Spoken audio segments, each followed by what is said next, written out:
날 더 깊이 있게 뉴스 속으로 시사인이 만드는 정치 라이브 김은지의 뉴스인 8월 12일 방송 시작합니다. 안녕하세요. 저는 시사인 김은지 기자고요. 첫 번째 코너 바로 들어가겠습니다. 쏟아지는 뉴스에 어떻게 반응해야 될지 알려드리는 시간 뉴스 리액션입니다. 김영하 기자 안녕하세요. 네, 안녕하세요. 네, 건강을 걱정하시는 분들이 많았습니다. 네. 잘 회복하고 왔습니다. 네, 고생 많으셨고요. 그리고 월요일의 뉴스 리액터 신인규 변호사님 안녕하세요. 네, 안녕하세요. 시대정신TV의 신인규입니다. 네, 40만 축하드립니다. 네, 너무 잘 됐습니다. 네, 오늘 가장 중요한 뉴스죠. 뒤에 딱 40만이 보이는데 너무 축하드립니다. 네, 아직 갈 길이 멀지만 또 축하와 함께 더욱더 힘을 내보도록 하겠습니다. 자, 첫 번째 뉴스 키워드 들어가 볼까요? 네, 국방장관 지명된 김용현 경호처장. 네, 신임 검찰총장의 심우정 법무부 차관 지명됐고요. 또 오늘은 국방부 장관의 김용현 경호처장이 내정됐습니다. 네, 어제부터 인사가 발표되고 있습니다. 먼저 윤석열 대통령이 검찰총장 후보자로 심우정 법무부 차관을 지명했는데요. 윤 대통령이 서울중앙지검장이던 2017년에 형사 1부장으로 일하면서 손발을 맞췄던 친윤 인사로 분류됩니다. 무엇보다 김주현 대통령실 민정수석이 심우정 후보자의 과거 직속 상관이기도 했던 점 등을 거론하면서 윤 대통령의 안전한 선택이었다라는 평가가 뒤따르는데요. 이 관건은 김건희 여사와 관련된 수사의 향방으로 보입니다. 이 심내정자는 어제 기자들과 만난 자리에서 이 구체적 사건에 대한 입장을 말씀드리는 건 적절하지 않다면서 다만 법과 원칙에 따라 진행하고 있다고 밝혔습니다. 또 오늘 국방안보라인 인사들도 재배치됐는데요. 이 국방장관 후보자의 김용현 경호처장을 지명했고 이 신원식 국방장관은 안보실장으로 자리를 옮겼습니다. 이를 두고 민주당 이해식 수석 대변인은 김용현 국방장관 후보자 지명에 대해서 이 국회의원과 카이스트 졸업생을 입틀막하면서 대통령 심기보좌에 힘썼던 경호처장을 국방장관에 앉혔다. 이 나라를 지킬 사람이냐 대통령을 지킬 사람이냐고 비판을 했습니다. 그러면서 이 최상병 수사 외압과 관련해서도 임성근 전 사단장 구명의 배후로 지목된 인물인데 진상을 끝까지 은폐하겠다는 불통선언이 아니냐 이렇게 덧붙였습니다. 네, 인사 발표가 여러 났는데요. 신 변호사님 가장 눈에 띄게 본 인사는 누굽니까? 우선은 검찰총장에 이제 심우정 이제 법무부 차관이 임명이 된 건데 기획통으로 알려져 있습니다만은 지금 검찰에서 기획을 한다 그러면은 국민들이 동의가 되겠습니까? 어떤 계획이냐? 그러니까 소위 말해서 지금 국민을 위한 검찰로 갈 것이냐 아니면 권력자를 위한 검찰로 전락할 것이냐 이 기로에 서 있는 거거든요. 근데 그런 상황 속에서 이제 심우정 후보자가 이제 검찰총장으로 지명이 됐기 때문에 저는 국민들께서 크게 기대하시는 분들은 매우 적을 것이다. 그래서 저는 검찰총장 인사를 눈여겨봤는데 검찰이 바로 서기에는 매우 좀 미진해 보인다라는 평가를 드리고 싶습니다. 네, 그리고 오늘 외교안보 라인도 외교는 아니고 이제 국방안보 라인이 발표가 됐는데요. 우선은 경호처장 자리는 비어 있는 상태이고 국방부 장관은 김용현 경호처장, 그리고 신원식 장관 안보실장 이렇게 됐거든요. 근데 이제 전형적인 돌려막기 인사죠. 그래서 돌막 인사다라고 돌막 인사.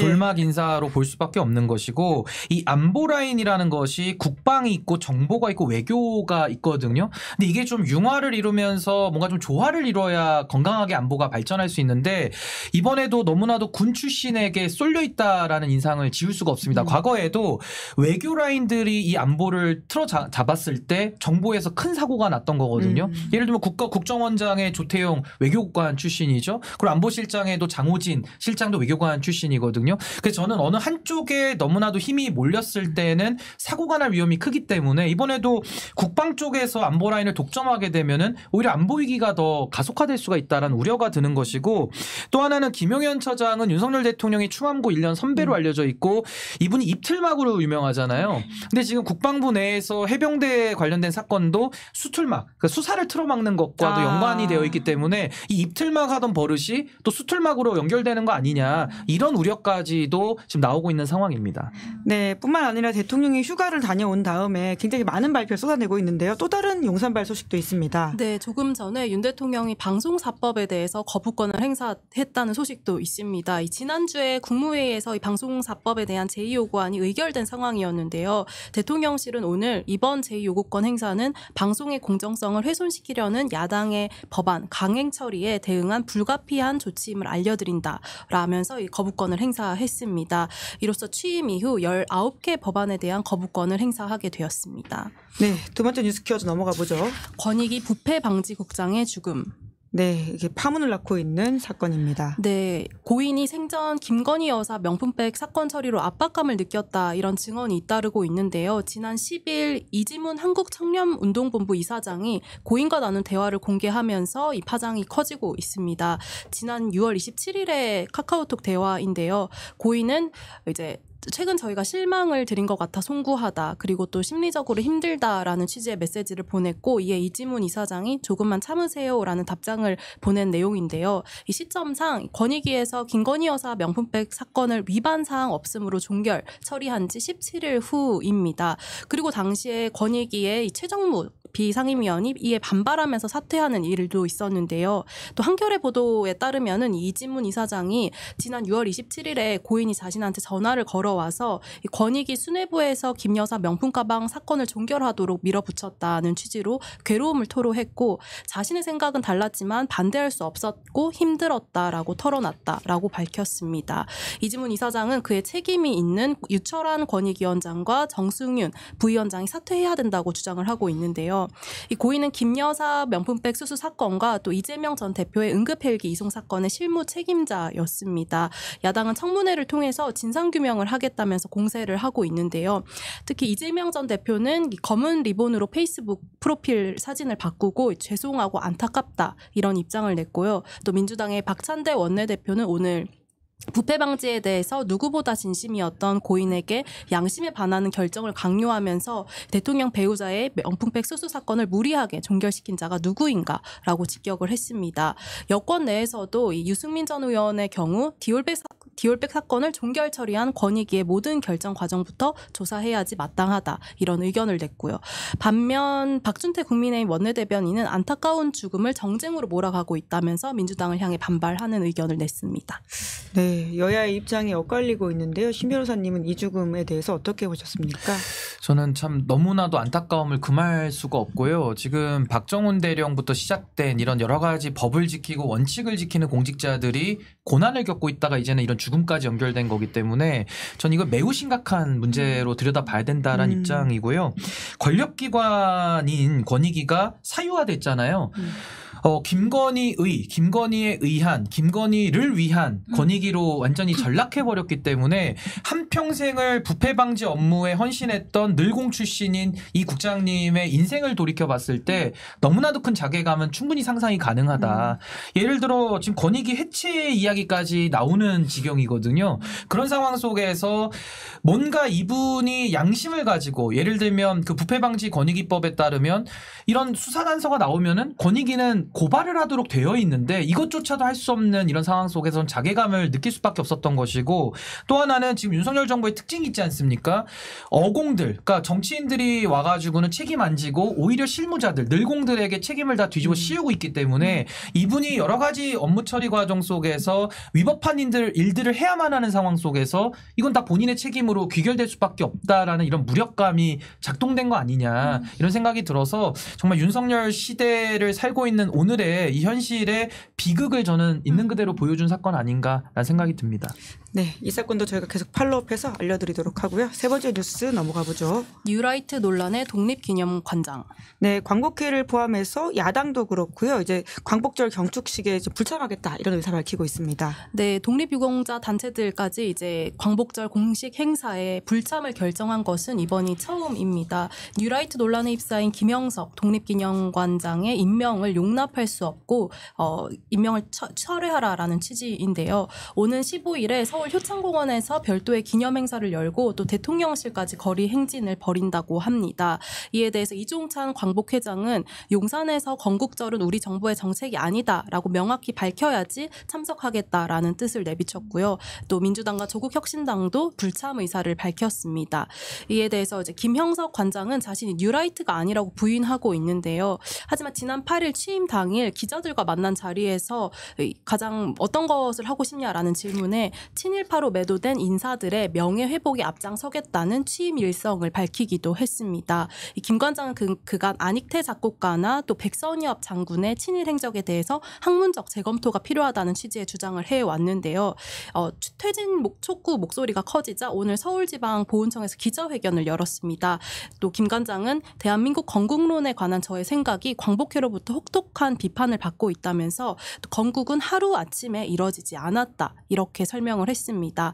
그러면서 이승만 대통령과 김구 선생 두 분을 비롯한 다수의 독립운동가들을 건국 아버지들로 함께 인정하자고 주장했다. 그리고 참고로 미국의 건국 아버지들은 147명이다. 이렇게 밝혔습니다. 네, 오늘 김영석 관장의 해명 신 변호사님은 어떻게 보셨습니까? 근데 이게 지금 사실은 대한민국 임시정부의 법통을 계승하도록 했던 우리 헌법 조항이 명확하게 있는데 그 조항과 동떨어진 해석을 하면서 소위 말하는 이제 뉴라이트라는 세력들이 지금 이제 여러 가지 얘기들을 하고 있는 거거든요. 그래서 저는 윤석열 대통령이 지금 이 김 관장, 김영석 관장에 대한 인사를 철회할 걸로 보이지는 않습니다. 그렇다면 윤석열 대통령은 지금 이 김영석 관장을 비롯한 뉴라이트의 반헌법적인 헌법 해석 여기에 동의한다라고 볼 수밖에 없거든요. 그렇다면 윤석열 대통령은 과거 후보 시절에 이런 역사관을 미리 밝혔어야 되는데 그때는 매우 정상적인 발언과 정상적인 태도를 보였다가 집권을 하고 나니까 완전히 180도 돌변하는 이런 모습들은 국민들 입장에서 봤을 때는 속았다라고 여기기에 매우 충분한 상황이다. 그래서 저는 참 이런 해명이 국민적인 의구심을 떨치기에는 매우 저는 뭐 부족하다라는 생각이 듭니다. 네, 근데 이번 주가 광복절이지 않습니까? 사실 정부가 하는 행사 중에서는 가장 중요한, 특히나 대통령 메시지는 8.15가 가장 주목되는 것 중에 하나인데요. 근데 광복회 안 간다 이렇게 하면서 뭔가 쪼개지는 모양새인데 이거 어떻게 보십니까? 그러니까 이것도 이제 윤석열 정부식으로 하면은 광복회가 잘못했다. 또 이렇게 얘기를 해야 되겠지만은 우리가 한번 좀 생각을 해보면요. 윤석열 정부 들어와서 일본에 대해서는 굴종 외교를 넘어서서 이제는 매국 외교로 볼 수밖에 없는 상황들이 뭐 지금 그 후쿠시마 오염수 뿌리는 문제부터 해가지고 뭐 지금 사도광산 문제까지 일련의 행위를 보면 이제는 매국 외교로 진단해도 전 정부가 할 말이 없을 것 같거든요. 그래서 저는 광복회가 이렇게 초강경적인 대처를 할 수밖에 없는 현실적인 상황을 전 국민들이 이해하고 있다라고 보는 것이고 윤석열 대통령은 이번에 이 독립기념관장에 대한 인사를 처리하지 않으면은 이제 국민이 완전히 둘로 이제는 분열돼서 더 이상 봉합할 수 없는 지경으로 가거든요. 전 매우 좀 심각하게 이 상황을 좀 대통령이 바라봐야 된다. 저 그렇게 생각합니다. 네, 저희가 관련해서는 이번 주 시사인 커버 스토리도 다루고 있는데요. 다양한 이해관계자들을 다 만나가지고 취재했던 내용이니까 깊이 있게 들어갈 수 있어서 한번 살펴보시면 좋을 것 같다라는 말씀 드리면서요. 네 번째 뉴스 키워드 넘어가 보죠. 네, 김경수 복권 두고 윤한 갈등. 네, 김경수 전 경남지사 복권을 둘러싸고 윤 대통령과 한동훈 대표가 부딪히는 모양새입니다. 네, 한동훈 대표가 김 전 지사의 복권에 반대의 의사를 표명하자 대통령실이 사면과 복권은 대통령의 고유 권한이다라고 하면서 선을 그었습니다. 이미 2022년 사면이 결정될 당시에 잠정적으로 이제 확정된 사실이라는 건데 한편으로는 이제 윤한 갈등이 또다시 불거지는 것이 아니냐 이런 관측이 나오고 있습니다. 한동훈 대표는 김 전 지사가 선거 공정성을 훼손한 중죄를 범하고도 반성하지 않았다는 점을 들어서 복권에 반대하고 있는데요. 하지만 사면 결정이 이뤄진 시점이 한동훈 대표가 그 당시 법무부 장관이었다는 그 시절이었다는 점을 거론하면서 이 자가당착이 아니냐 이런 비판도 나옵니다.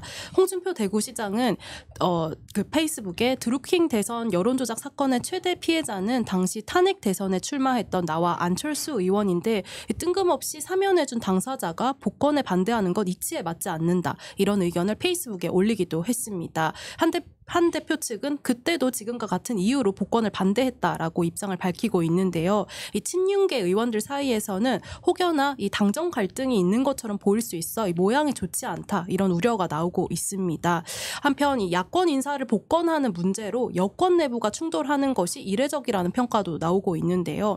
뿐만 아니라 이재명 대표와 대통령실 간의 공방도 이어지고 있습니다. 이재명 전 대표가 이 김경수 전 지사 복권과 관련해서 윤 대통령에게 직간접적으로 여러 루트를 통해서 요청을 했다라고 밝히자 이제 대통령실이 그런 적이 없다라고 반박을 한 건데요. 이 복권 자체가 굉장히 좀 뜨거운 쟁점이 됐습니다. 이 결정은 내일 국무회의에서 이루어진다고 하는데요. 현재 독일에 체류 중인 김 전 지사는 복권 여부와 관계없이 연말에 귀국할 것으로 전해지고 있습니다.